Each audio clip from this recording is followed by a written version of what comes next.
Apakah Om Swastiastu? Sebelumnya perkenalkan, nama saya Nimon Kerja Gangga dengan NIM 220553154 dari kelas pengantar material teknik E. Pada kali ini saya akan mempresentasikan tentang bahan keramik dari 5.1 sampai 5.7. Yang pertama, 5.1 pendahuluan. Keramik dapat didefinisikan sebagai bahan organik anorganik non-logam yang dibuat dan atau digunakan pada suhu tinggi. Dalam hal konstitusi kimia, keramik pada dasarnya padat, didefinisikan sebagai kombinasi dari suatu atau lebih logam atau semi logam seperti silikon dengan unsur logam dengan unsur non logam, biasanya oksigen keramik.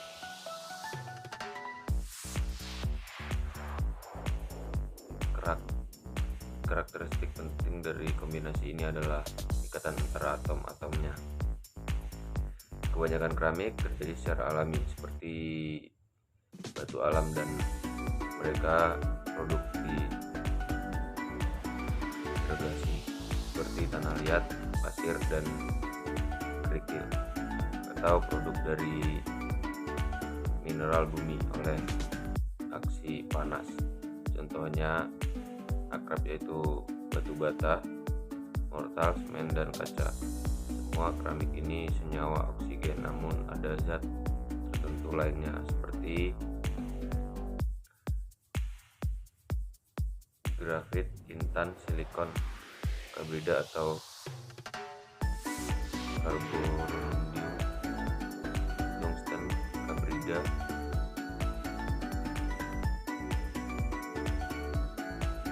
uranium, kabrida, boron, nitrida, dan brodilaterasi logam yang juga memiliki keramik khas, kekuatan keramik tinggi dan ketahanan terhadap panas dan bahan kimia, dan karena itu dianggap sebagai keramik.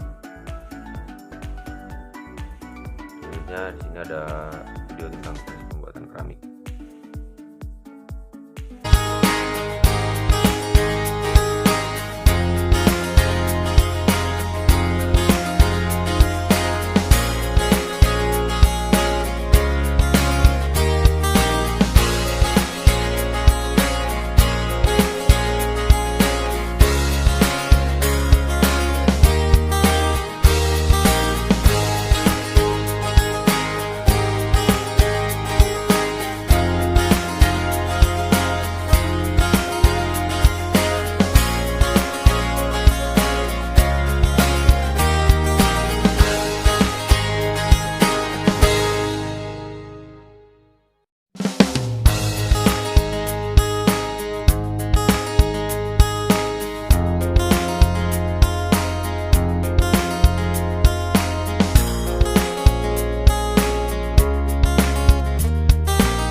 keramik dan semen industri.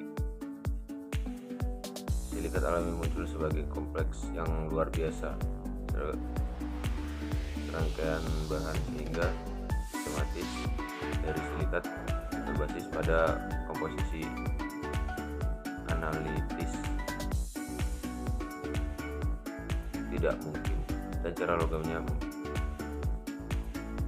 mengklasifikasikan mereka adalah yang disediakan pada struktur terutama, yaitu anion diskrit, B anion yang diperluas, C jaringan 3 dimensi. Selanjutnya ada berbagai satu atom oksigen dengan 2 atom silikon mempertahankan konfigurasi tetrahedral, masing-masing menghasilkan pembentukan ion distrik seperti yang digunakan pada gambar 5.1. B dan E logam SiO hadir dalam kristal Cas MgSi20. Ayat ke-5.3 yaitu refraktori. Refraktori adalah bahan konstruksi bukan logam. Properti ini disebut refraklorines dan umumnya diukur dengan titik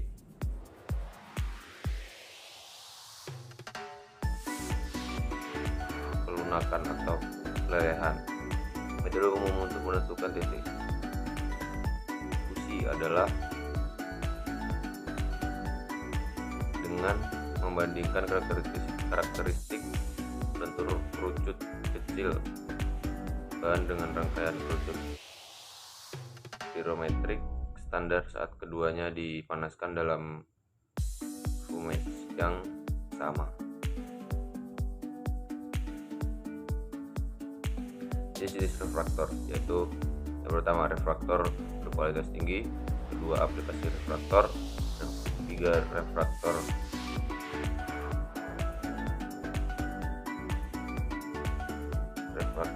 Vierecký, yang keempat refraktor mulit, yang kelima refraktor silikat, yang keenam refraktor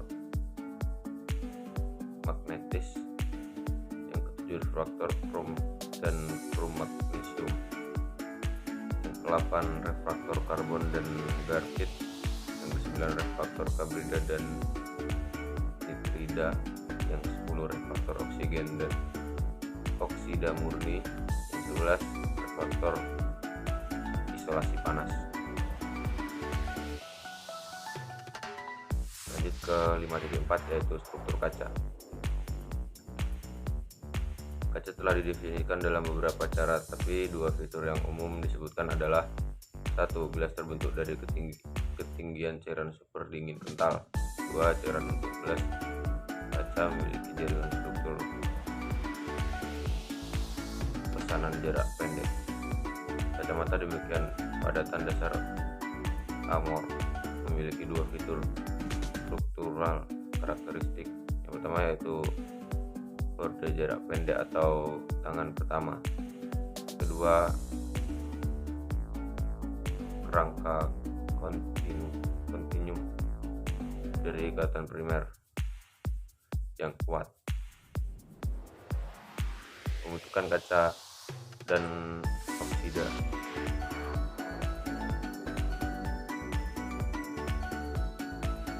Itu sifat utama kaca. Jenis kaca, progresi kaca, dan yang terakhir adalah kaca di industri engineering. Selanjutnya di sini ada video tentang proses pembuatan kaca.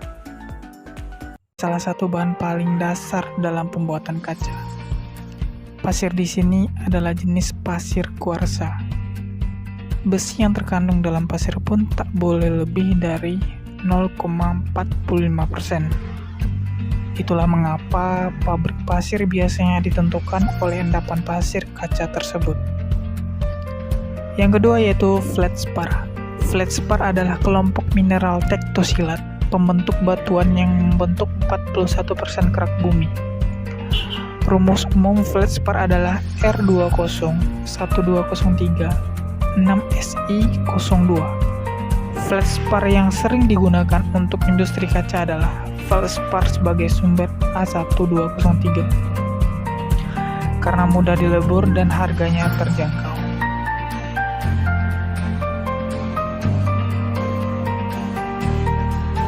Lanjut, yang ketiga, boraks.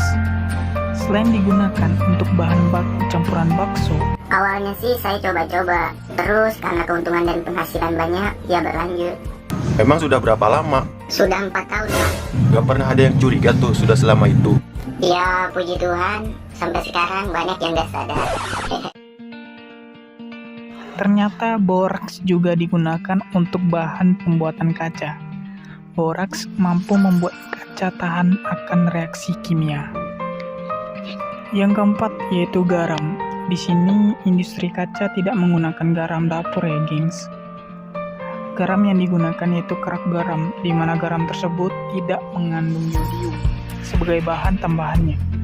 Kerak garam mampu disinyalir membersihkan buih yang mengganggu di tanur tangki. Yang kelima, kulit. Kulit adalah bahan serpihan kaca yang terbuat dari limbah kaca. Bahan ini digunakan sebanyak 10% hingga 80% sebagai bahan utama pembuatan kaca. Yang terakhir yaitu blok refraktori. Blok ini biasanya terbuat dari pasir dan dicetak sesuai kebutuhan. Nantinya digunakan untuk mencetak bentuk kaca yang diinginkan. Nah, itulah tadi keenam bahan baku dasar dalam pembuatan kaca yang selama ini kalian pakai untuk bercermin dan lain sebagainya. Semoga bermanfaat ya. Terima kasih.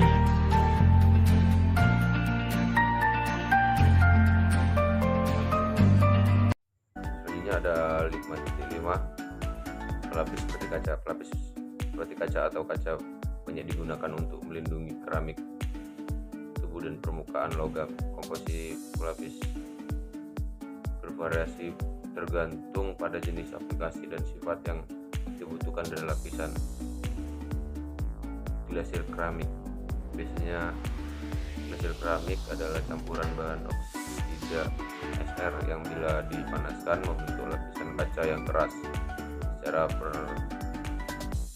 permanen atas artikel ceramic glazing. Digunakan untuk membuat kropos badan keramik ke depan air atau untuk menambahkan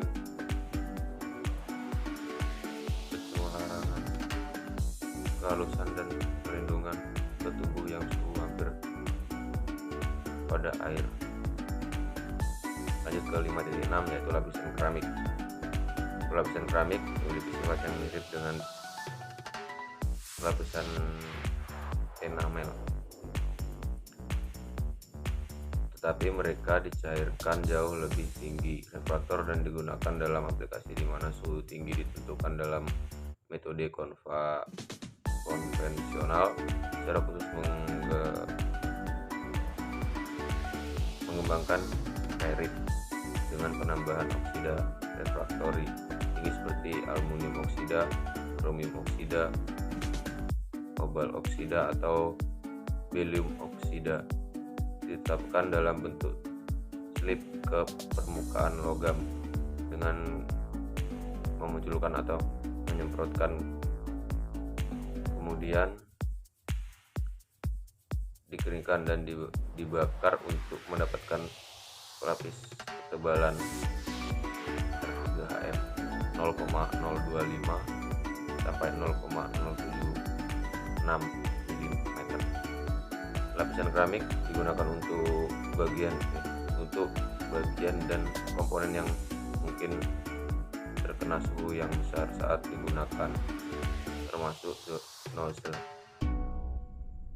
baling-baling, dan bila di turbin gas, ruang pembakaran pipa tinggi di jet, keran, bagian gunter, industri listrik, dan tabung termokopel.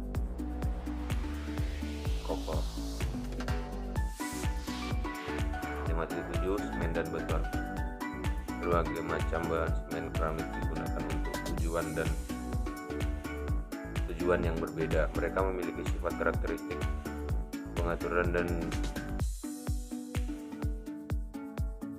berdening bila dicampur dengan pasta dengan air, dan begitu juga bisa digunakan untuk memikat agregat seperti pasir dan batu menjadi massa padat yang koheren. Semen dapat dibagi menjadi tipe hidrolik dan non hidrolik tergantung pada cara set dan harden. Semen hidrolik adalah set dan Barden karena reaksi kimia tebat terjadi pada pencampuran semen air. Baik, selanjutnya ini adalah video dari semen,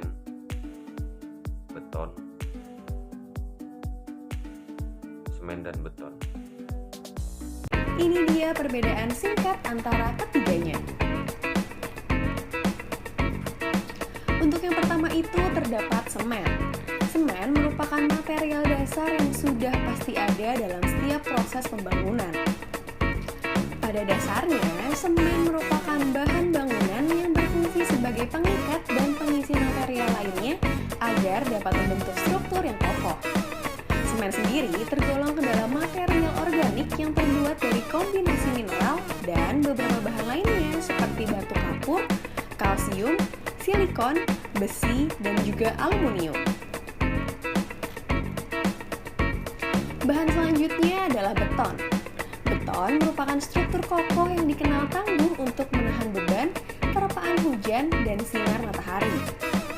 Beton sendiri terbuat dari material utama semen yang dicampur dengan air, agregat pasir serta kerikil, bahkan tidak jarang variasi material kimia atau serat alami dengan kadar tertentu. Berbeda dengan semen yang langsung mengeras dalam kurun waktu beberapa jam, beton memakan durasi yang lebih lama, bahkan hingga beberapa hari, agar menghasilkan struktur yang keras dan tahan lama. Dan yang terakhir terdapat mortar.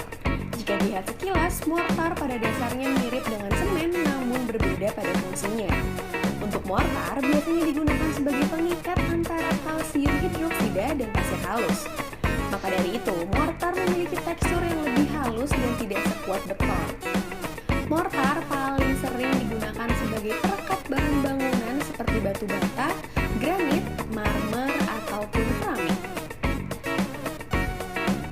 Itu dia tadi penjelasan singkat sekaligus perbedaan dari tiga bahan utama yang sering digunakan dalam konstruksi bangunan. Untuk terus mendapatkan informasi lainnya, jangan lupa untuk subscribe, like, share, dan juga komen video kita ya. Sampai bertemu di video selanjutnya. Bye-bye!